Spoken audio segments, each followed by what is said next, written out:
안녕하세요. 베아트리체의 책 산책입니다.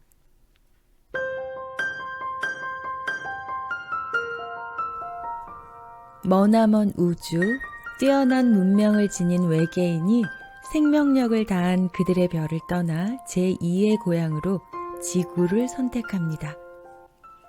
그들의 문명에서는 평화가 공존을 위한 필수 조건임을 일찌감치 깨달았기에 지구를 다스리는 인간과의 침공이 아닌 공생을 도모하게 되죠. 여러 가지 제안들이 올라왔지만 결국 그들이 택한 방법은 인간의 눈에 띄지 않으면서 인간을 도와 문명을 일으키며 인간과 함께 더불어 사는 것.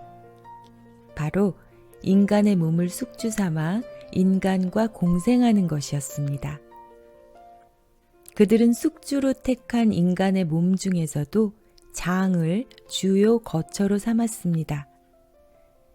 필요한 영양분을 섭취하고 또 그 영양분을 인간의 모든 유기 조직에 전달하는 과정에서 중요한 메시지를 보낼 수 있는 베이스 캠프로 최적의 장소였기 때문이죠.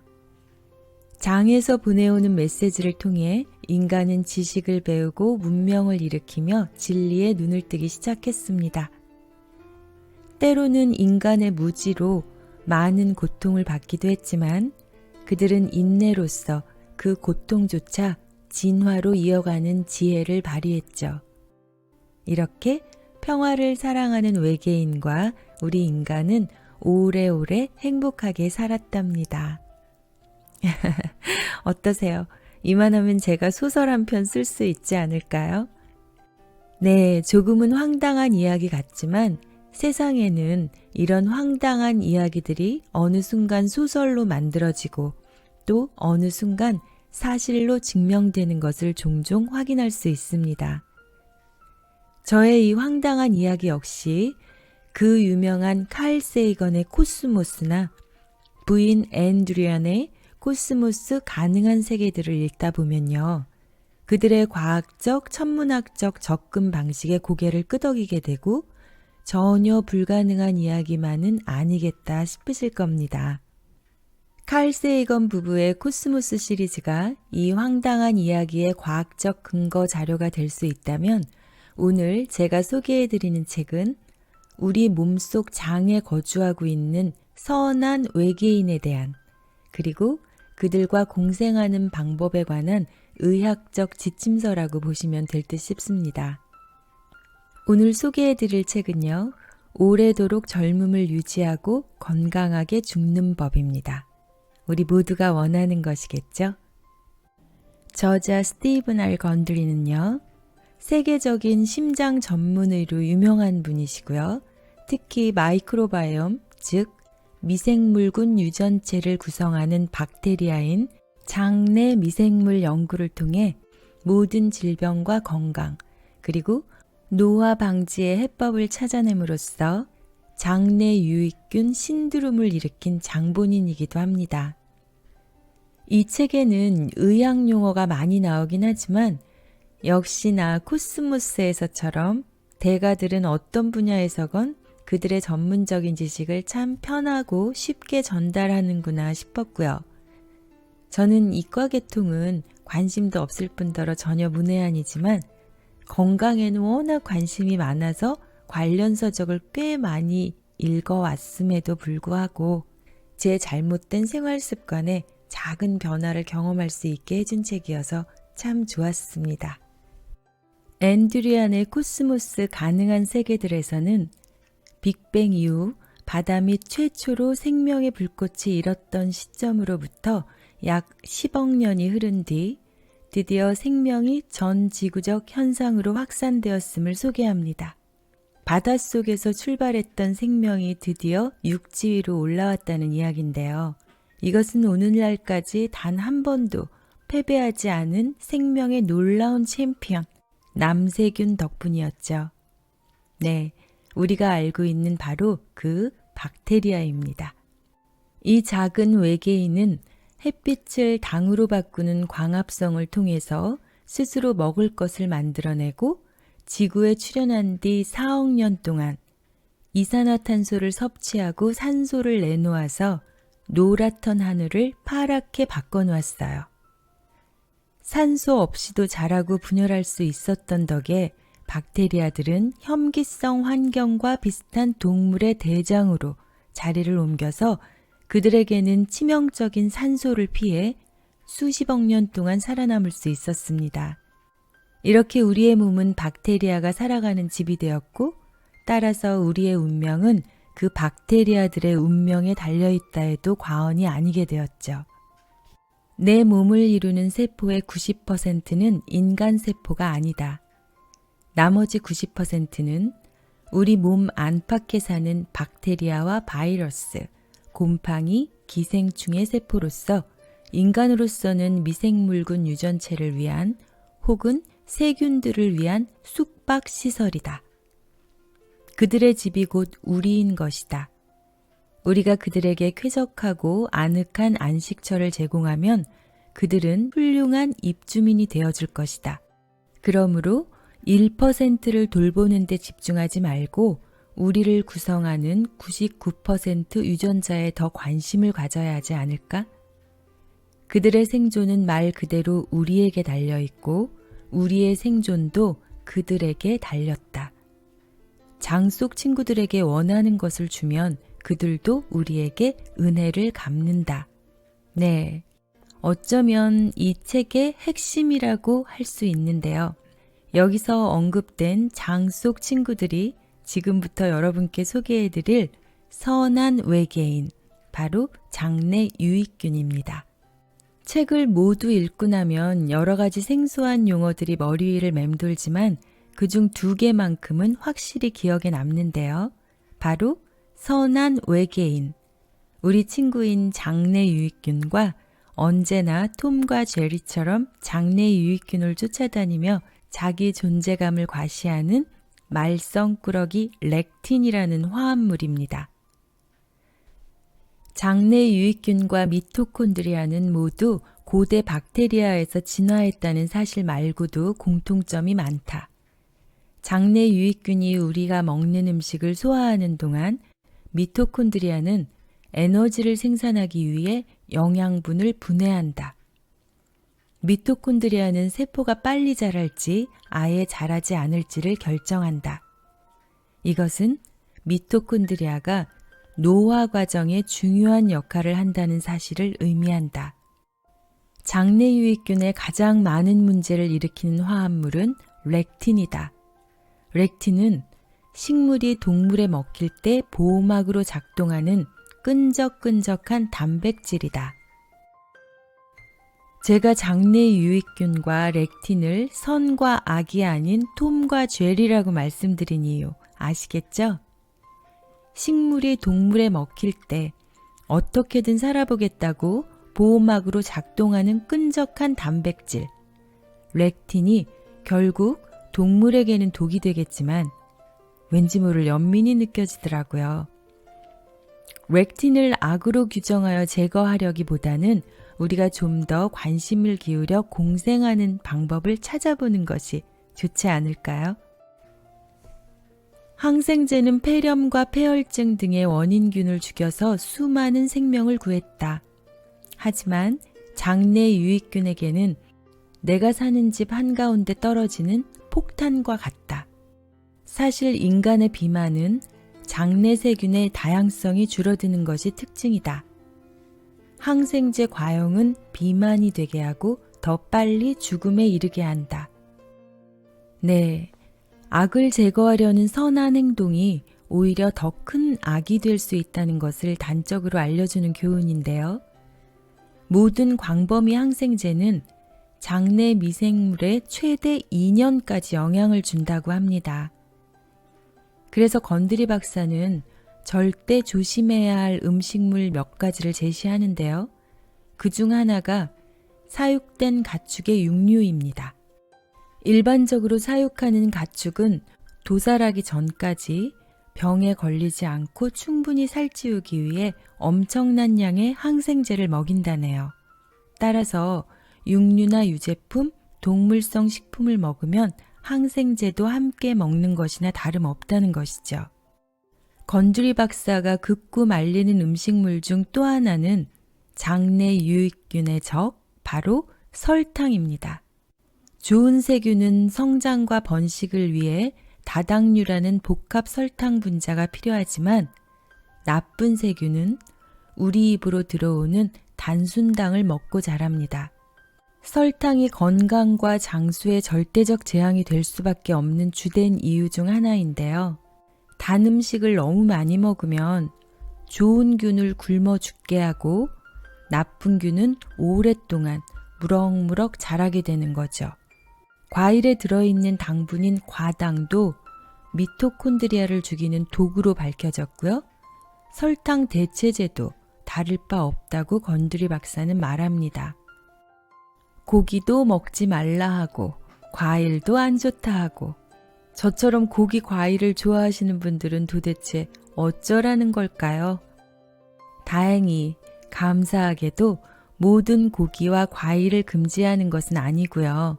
금지라기보다는 조심하거나 현명하게 섭취할 수 있는 방법, 그리고 적극적으로 권하는 아이템뿐 아니라 각각의 특성을 감안해서 건강과 노화 방지를 위한 검증된 요리 레시피까지 이 책 안에는 자세히 설명되어 있습니다.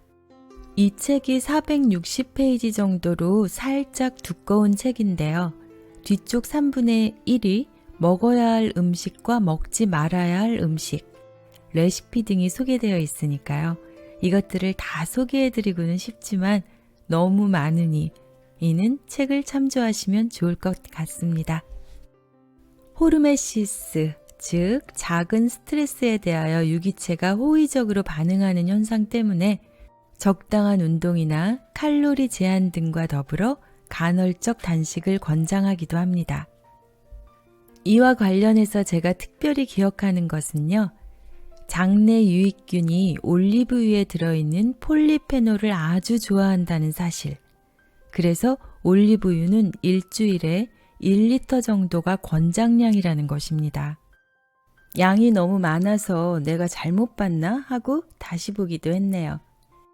더불어 견과류가 불포화 지방과 다가 불포화 지방이 아주 많고 특히 심장병 예방에 좋아서 호두나 마카다미아, 파스타치오, 잣, 헤이즐넛 등의 군장량 섭취도 추천합니다. 다만 땅콩만큼은 렉틴 덩어리므로 조심하라고 합니다. 이제 조금만 더 전문적인 영역으로 들어가 볼게요. 건강에 관한 것들이니 근본적인 이치를 아는 것은 중요하니까요. 점막세포가 단단히 연결되어 있으면 장 내벽은 튼튼한 울타리 역할을 하며 소화된 아미노산, 지방산, 당분의 단일 분자를 제외한 나머지를 울타리 안으로 들어오지 못하게 막는다. 하지만 울타리가 약해져서 미세한 구멍이 많아지면 다른 화합물이 새어 들어오고 건강이 나빠지기 시작한다. 이것이 일명 장누수 증후군 혹은 장투과성이라는 증상으로 노화와 관련된 일반적인 질병 대부분이 이 증상에서 비롯된다. 우리의 선한 외계인, 장내 유익균이 인간과의 공생을 위한 활동을 할 수 있도록 보호해주는 보호막 역할을 하는 것이 장 내벽의 점막세포인데요. 당연히 이게 뚫리면 나쁜 분자나 박테리아가 창자벽을 넘어오게 되고 이를 막으려는 면역체계가 본격적으로 발동하게 됩니다. 면역체계는 신체 내부를 지키는 경찰이라고 생각하시면 이해하기 편해요. 어떤 것이 내부를 침범하면 경찰들이 현장에 몰려와 사이토카인이라는 염증성 호르몬을 분비해서 병력을 요청하는 거죠. 그런데 창자벽을 손상해서 몸 내부를 지키는 경찰이 끊임없이 염증 반응을 보이도록 유도하는 범인은 누구일까요? 네, 그 첫 번째 범인이 바로 렉틴입니다. 렉틴은 창자벽을 이루는 점막세포 간의 단단한 결합을 떼어놓습니다. 렉틴이 창자벽에 구멍을 뚫으면 렉틴만 지나갈 수 있는 것이 아니에요. 나쁜 장내 세균을 포함한 다른 침입자들에게도 길을 터주는 꼴이 되는 거죠. 이제 왜 렉틴이 말썽꾸러기인지 아시겠죠? 지질 다당류는 박테리아가 창자에서 분열해서 죽을 때 만들어지는 박테리아 세포의 조각으로 매일 수조 개씩 만들어지며 창자벽에 틈이 생기면 그 틈을 뚫고 우리 몸속으로 들어간다. 문제는 바로 이 지질 다당류가 살아있는 박테리아가 아닌 박테리아의 표면일 뿐이라는 사실이다. 우리의 면역 체계에 있는 톨류사 수용체는 지질 다당류와 살아있는 박테리아를 구분하지 못한다. 따라서 이들은 지질 다당류가 진짜 박테리아라고 생각하고 병력을 소집한다. 이렇게 되면 우리 몸에 존재하는 모든 박테리아가 치명적인 손상을 일으키는 박테리아로 오인될 수 있다. 말썽꾸러기 렉틴이 드디어 일을 내네요. 렉틴 때문에 면역 체계에 의한 병력이 소집됐는데 문제는 이 병력이 상황에 따라서 좋은 놈 나쁜 놈 가리지 못하고 총을 쏘아댈 수 있다는 거죠. 더구나 렉틴에게는 분자 모방이라는 진화된 능력까지 있는데요. 분자 모방이란 렉틴이 우리 몸의 중요한 기관과 신경, 관절에 있는 단백질을 모방한다는 뜻입니다. 면역 체계는 우리 몸에 있는 이러한 것을 외부 침략자로 오인해서 염증 반응을 일으키는데요. 이 친절한 염증 반응이 요즘 자주 화두되고 있는 자가 면역 질환에 렉틴의 또 하나 진화된 깜짝 놀랄 만한 능력이 또 있어요. 장에 있는 세포가 설탕 분자 하나를 물어서 혈류로 보낼 때 췌장에서는 포도당, 즉 혈당량을 조절하는 호르몬인 인슐린을 분비한다. 인슐린은 세포로 들어가는 문을 열어서 포도당이 들어갈 수 있게 해주는 역할을 한다. 그 후 근육세포와 신경세포에 들어있는 미토콘드리아가 산소를 이용해 에너지를 만들고 포도당을 분해한다. 근육이 필요로 하는 것보다 포도당이 많으면 인슐린은 지방세포의 세포막에 있는 접속장치에 달라붙어 지질단백 지질분해 효소라는 효소를 작동시키는 스위치를 켠다. 이후 이 효소는 남는 포도당을 지방으로 바꿔 지방세포 내에 저장시키는 일을 한다. 췌장이 인슐린을 분비하여 혈당량을 조절해서 적당량의 포도당으로 에너지를 만들고 남는 포도당은 분해하여 지방으로 바꾸는 과정을 설명한 건데요. 우리 몸에서 인슐린의 역할이 그만큼 중요한 거겠죠. 그런데 소맥배아 응집소라는 렉틴은 아주 작아서 장내 점막층에 손상이 없어도 창자벽을 통과해 특히 신장의 염증을 일으킬 수 있대요. 앞서 설명드린 대로 렉틴은 보통 장내 점막층에 손상을 내면서 말썽을 일으키잖아요. 손상 없이 창자벽을 통과할 수 있다니 정말 놀랄 일이죠. 게다가 이 렉틴은 인슐린을 흉내내는 능력도 있어서 많은 문제를 일으킨다는데요. 그야말로 허걱할 일이죠. 아직까지 치료법을 찾지 못하고 있는 당뇨병. 어떠세요? 렉틴과 친해지면 그 치료법뿐 아니라 우리 인체의 많은 불치병들에 대한 답을 얻을 수 있지 않을까요? 실제로 우리가 흔히 들어 알고 있는 뇌졸중이나 뇌경색마저도 그 시발점이 장이라는 사실은 우리의 불치병들에 대한 힌트를 장내 유익균과 렉틴에게 물어보는 것이 전혀 근거 없는 이야기는 아니겠구나 싶습니다.